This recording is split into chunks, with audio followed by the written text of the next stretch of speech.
6th chapter of the Gospel of Matthew. This is from Jesus' Sermon on the Mount, and it's his teaching about worry. I know this might be completely irrelevant to teach about here because maybe none of you have ever worried before. It just might not matter in this context, but I'm going to go ahead and talk about it anyway today. I was being facetious. I expected at least a little bit of a giggle. We're worrying. Oh, okay. Oh, okay. Therefore, I tell you, Jesus says, do not worry about your life, what you will eat or what you will drink, or about your body, what you will wear. Is not life more important than food, and the body more important than clothes? Look at the birds of the air. They do not sow or reap or store away in barns, and yet your heavenly Father feeds them. Are you not much more valuable than they? Who of you by worrying can add a single hour to his life? And why do you worry about clothes? See how the lilies of the field grow? They do not labor or spin. Yet I tell you that not even Solomon in all of his splendor, and he was really, really dressed well. I mean, robes and jewels and all that stuff. Not even Solomon in all of his splendor was dressed like one of those lilies in the field.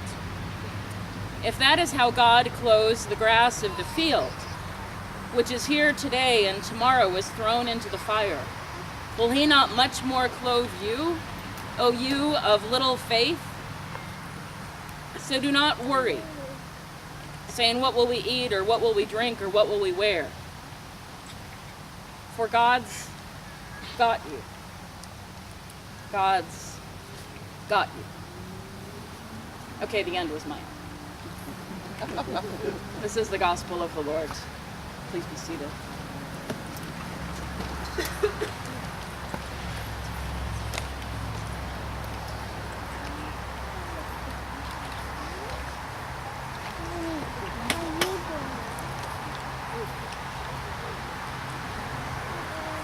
I'm going to grab Sunshine back from Donna here for a second. Hi, Sunshine.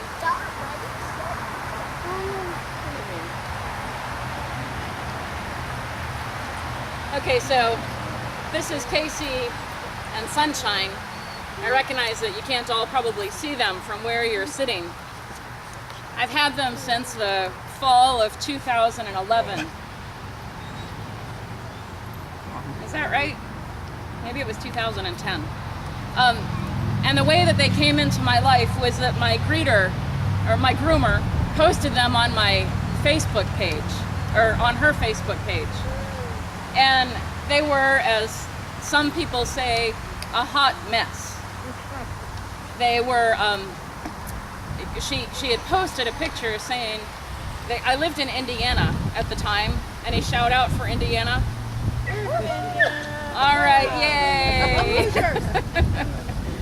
So she posted them on her Facebook page. We were in Indianapolis, and these guys were in Anderson, Indiana, which was about 45 minutes or an hour away from where we were. And she said, I'm looking for someone who can drive to Anderson and pick these two up. If anyone can bring them to me, I'll groom them. If you can do this and take them back to the shelter on the same day, I would like to give this service to them, and they really needed it because their story was that they were found in a ditch by the side of the road. And the picture that she posted was a horrible, horrible picture. They were covered in fleas and mites and bruises. They were clearly from a puppy mill. Sunshine, the little one, was lactating, and she weighed about 10 pounds. She smelled like cancer. Casey weighed maybe 15 pounds. Oh, nice.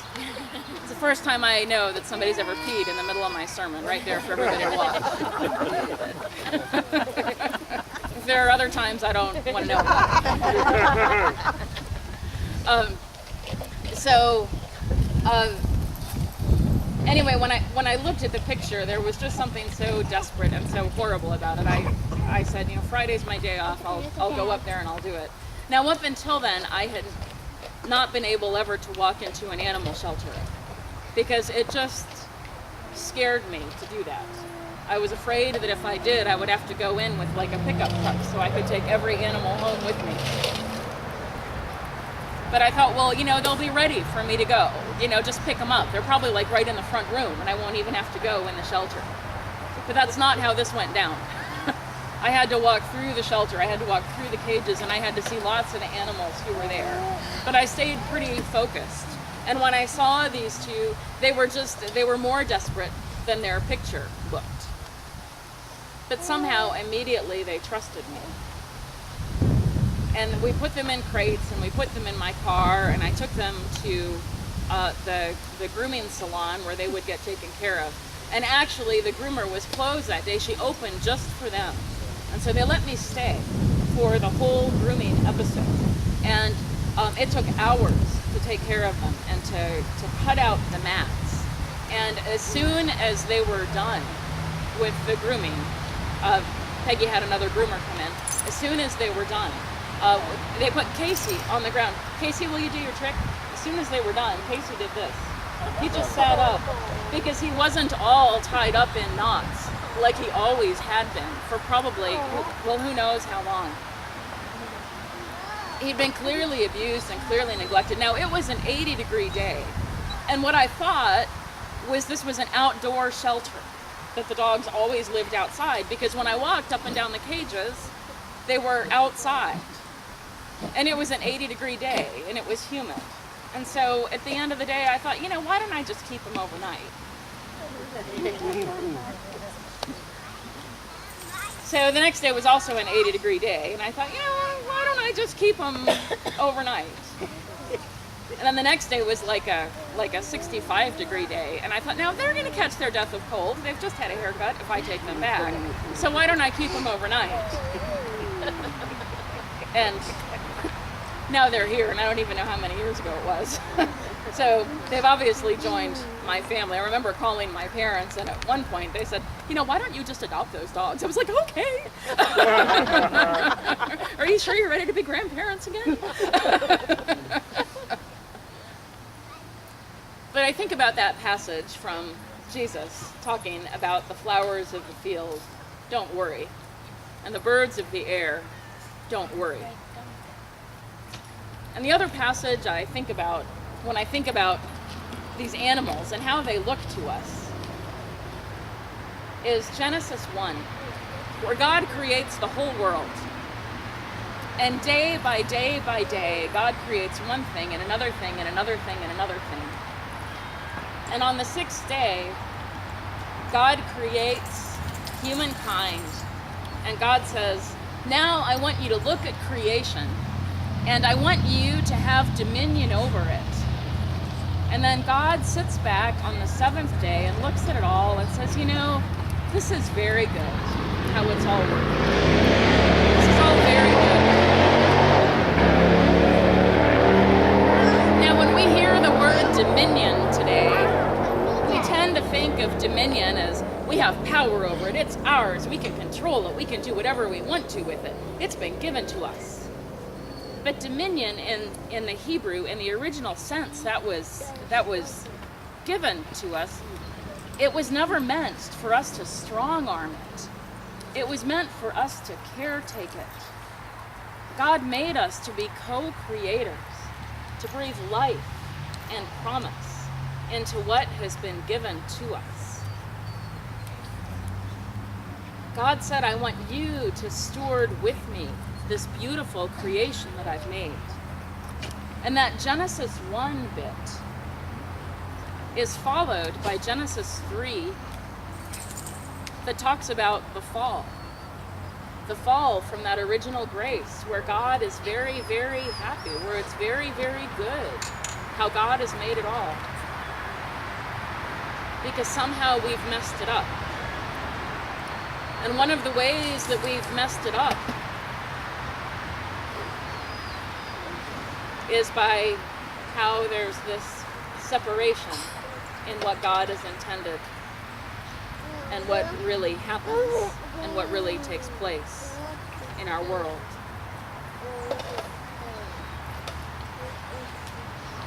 I don't know about you. Now, and I've read enough, I said earlier, I'm not a cat person. I've never had a cat. And I've heard a lot of things about how when people come home and they have a cat, the cat is just like, yeah, whatever. But I know that when I come home after hours and hours and hours of leaving my dogs, they treat me like I'm the best thing in the world. You know, they just love me so much. They say, oh my gosh, I'm so glad you're here. When they really could say to me, you know, you didn't even clean up before you left. Or the water bowl is empty. Or, you know, something like that. But they treat me like I'm God in their little world. And they treat me with like a psalm of praise when I don't come anywhere near deserving it. They don't seem to worry about their life. That day that I picked these two up at the shelter, they weren't worried. They just said, okay, where are we going next? When I got Sunshine to the vet, he said that she was about a day away from dying. It was just lucky that somebody happened to pass by and see her in a ditch and pick her up. It was just lucky that my groomer saw the picture and posted it on Facebook. It was just lucky that I happened to show up when I did. It was just lucky. Or maybe it was blessed. But we have something more than that and better than that. We have a God who's always watching out for us even when we can't see it. And we have a God who takes care of us when we don't know how it's working. St. Francis is the patron saint of animals, and that's where this animal blessing comes up with. It's not just a fur-brained idea that your pastor came up with. It's something that the church has been doing for centuries because animals are important to us, and they remind us that we're part of God's creation and that they're part of God's creation, and that creation is never going to be healed until we start to recognize that we're all in this together, that we all are part of God's work together. Did you know that 5 million animals are turned into the shelter every year and half of those never make it out? A lot of people turn in senior animals just to get puppies. Puppy mills are some of the most horrible places in the world. We have a God who loves us no matter what age we are.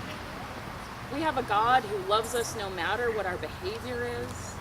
We have a God who loves us even if a new baby comes onto the scene, even if we have to move, even when life changes for us. St. Francis was not only the patron saint of animals, but also the patron saint of the poor. He loved the poor. And I think there's something beautiful about reconciling our love for creation and our love for the poor. So many people tell me that they feel so close to God and nature. And I think that's because there's something about, if you're an animal person, and I recognize a lot of people aren't, and like Casey said, thank you for that beautiful welcome. You don't have to be a nature lover to be loved at River of Grace, but if you are someone who loves nature, I think it's really beautiful that God can speak to you that way, because you are a child of creation. God did make you out of the fruit of the earth, and God asks you to go and bear fruit. But we're also Lutheran here. And that means that what we do, what our promise isn't so much about what we do, but it's about what God does. And what God does is come to us and says, you are worthy, you are loved, you are accepted, you are a pearl of great price. There will never be another you. You are fantastic in God's eyes. And God says, I love you just the way that you are. And sometimes you might feel like the beat up one on the side of the road. Sometimes you might feel like the one who got to make the drive and make something beautiful happen. But most of the time, you're probably just going to feel like a vessel of God's grace. Because you're really not the one who gives the grace. You're just the vessel. Because God's the giver of grace. And that's what we do here. And I hope and pray that you receive the grace that God gives through a friend, through our church, through the sunrise, through putting your feet on the floor in the morning. I hope that you know that this beautiful earth that God has given, these pets that God has given, are vessels of God's grace for you to know the unconditional love that is yours. Do not worry, for God has you. Amen.